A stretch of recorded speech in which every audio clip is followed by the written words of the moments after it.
Acadiana, your local news leader.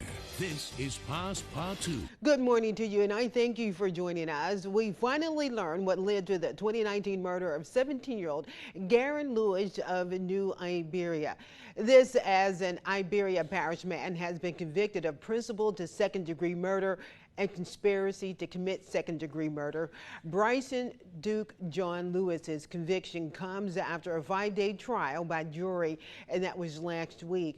Now, the trial revealed new information on Garen Lewis's murder, who was shot in his car in New Iberia back in 2019. This is what we know what happened. Garen went to pick up his girlfriend, we're told, to take her on a date. While he was waiting in his car, he was shot in the head. New Iberia police found his body in his still running vehicle. D.A. Bo Dewey says Garen was merely in the wrong place at the wrong time. Now, the lengthy trial revealed Bryson Duke John Lewis and others mistakenly believed Garen was a rival gang member and conspired to kill him. The evidence shows that John Lewis ambushed Garen and shot him with a handgun. Lewis now faces a mandatory sentence of life in prison without probation or parole. Another man, Travis Lane Jr., is also charged with conspiracy to commit second-degree murder, though he has not yet been tried. Well, social media continues to grow as company and agencies of all kinds are learning to utilize it in their own way. As News 10's Dawson Domingo reports, the St. Mary Parish Sheriff's Office is making their own efforts to be better connected with the community. Detective Lieutenant David Spencer is in charge of the St. Mary Parish Facebook page. He takes a lot of pride in his posts as he tends to deliver information in a very unique kind of way. Somebody came to me, one of my bosses came to me and said, hey, I'm seeing some of these places use humor. And that's all I needed, you know, because that's my personality. I'm like, oh, yeah. Spencer uses his background in ministry and psychology to help him come up with different ways to communicate to each viewer with humor and seriousness. Using phrases like five-finger discount thieves and Teddy Bear Academy are just a few examples of the creativity Spencer includes in his posts. When it comes to April Fool's Day, you can probably guess how that goes as well. Spencer says he uses his judgment on when to incorporate his personality in a post. There are times where if you have a tragedy that hits, you know, in this area, I call it going quiet on Facebook. We'll still post, but you know, the public, you gotta take their pulse. Engagement is the main goal for the page. Spencer says if you can build up engagement, he can build up a following, which is great for everyone. If we make it fun and we make it interesting and creative, we've found that we get more interactions, and look, we're building that audience because there are times that we need our friends in the media, and there are times we need our Facebook followers. Every once in a while, somebody will say, well, it's not professional. But I'm going to tell you, what we get on the backside, the information that we get from our folks, the cooperation we get, way far outweighs that. In St. Mary Parish, Dawson D'Amico, KLFY, News 10. Then a candidate running for governor cast his early vote in Lafayette yesterday. Take a look at this. The Democrat Sean Wilson cast his vote at the Lafayette Parish Government Building that was in downtown Lafayette. He told News 10 he's happy to exercise his right to vote. Wilson added that others can create change by casting their votes in the upcoming elections as well.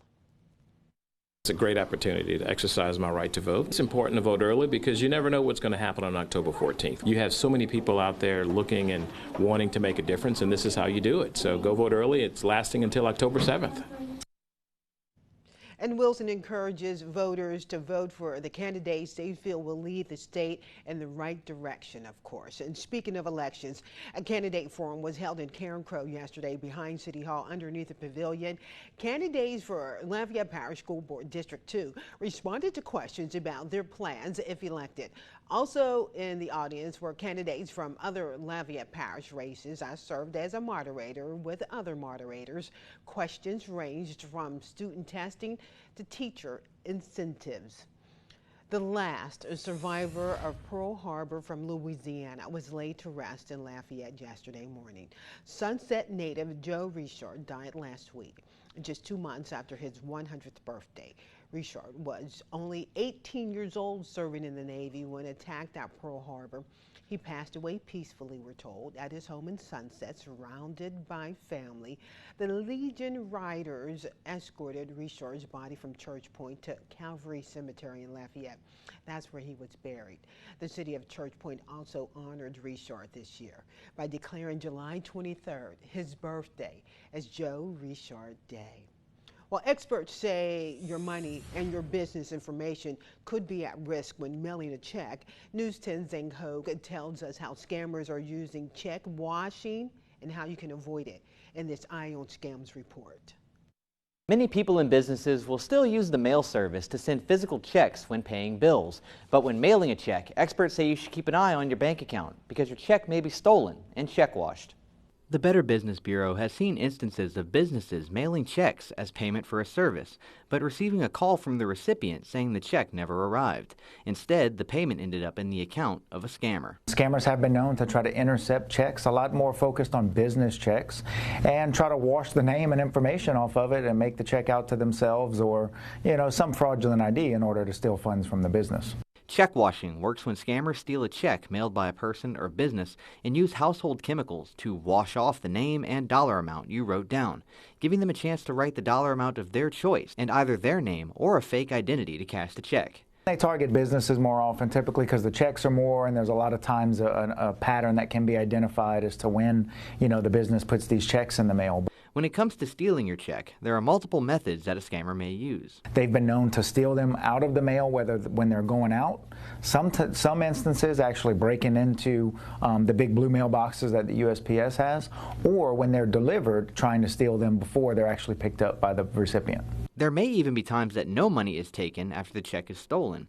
Instead, scammers will use your bank account information on the check to put you at risk of identity theft. The BBB offers some tips to avoid check washing.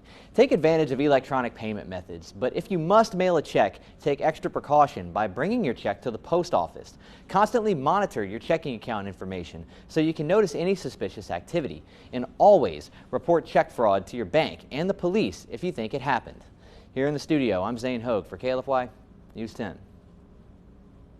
Zane, we thank you for that. 3 Scott firefighters suffered minor injuries in a mobile home fire early yesterday morning. Now, it happened just before 6 yesterday on Marie Street. Now, according to Scott Fire Chief Ted Sonye, 1 firefighter fell through the floor. 2 others suffered from heat exhaustion.